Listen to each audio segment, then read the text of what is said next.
The Informant, movie review.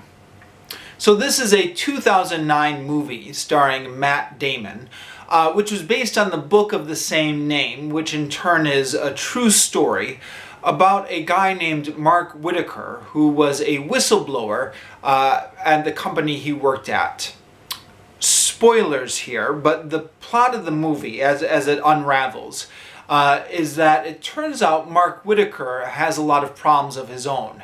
And once he goes to the FBI and becomes a whistleblower on his company, then some of his own problems come to light, and it turns out that he had actually embezzled $9 million from his company.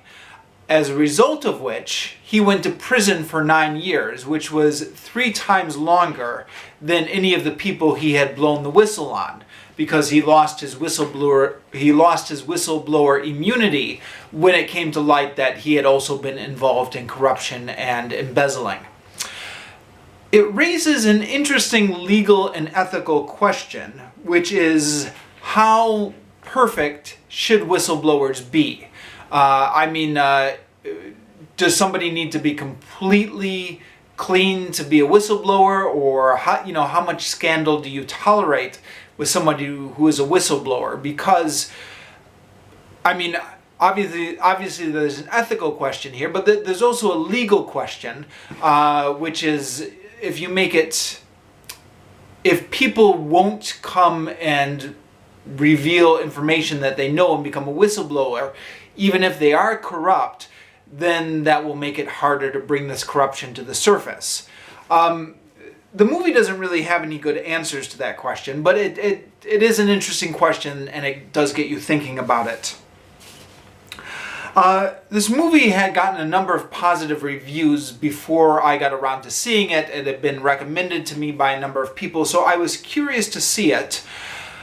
I found it a little bit hard to get into for the first hour, largely because none of the characters were likable. They weren't sympathetic characters that you could identify with. And this was by design, I realize. But it still made me hard to really get into the movie. Once you're about an hour into it, though, you get so hooked by the drama and the unraveling mystery that at that point, the movie does become really addictive. And the second half, I was really hooked on it. The thing that makes it interesting about the movie is right from the start, you know that there's something off with Mark Whitaker's character, the character Matt Damon is playing. The film is showing you that he is not a normal person, but they don't show you exactly what is wrong. So you know something's a bit off with him, but you don't know what is, and you find out more and more as the story progresses, and that's part of what makes it interesting and part of what keeps you watching. It's a true story, and it does have some serious ethical questions in there, but it's also a comedy of sorts, in that most of Mark Whitaker's personality quirks are played for laughs. The main gag is that the film gives us access to Mark Whitaker's thought balloons. So, something will be happening, and then we'll be able to hear the thoughts of what Mark Whitaker is thinking. And one of the main gags is often what he is thinking is completely unrelated to what's going on. So, for example, he'll be in a business meeting, and he'll be thinking about some random fact that's completely unrelated, like how polar bears hide their black noses to blend in with the snow. It's amusing as far as it goes. I'm not quite sure what the larger point of it is, especially because as the film progresses, it's obvious that the Mark Whitaker character has mental health issues. At least the Mark Whitaker as he's portrayed in this film. I'm not sure about the real Mark Whitaker. But the mental issues he has don't seem to be connected to this running gag we have about how he's always thinking about unrelated stuff in meetings. To a certain extent, maybe I'm giving away too much personal information here, but isn't this a thing we all do to a certain extent?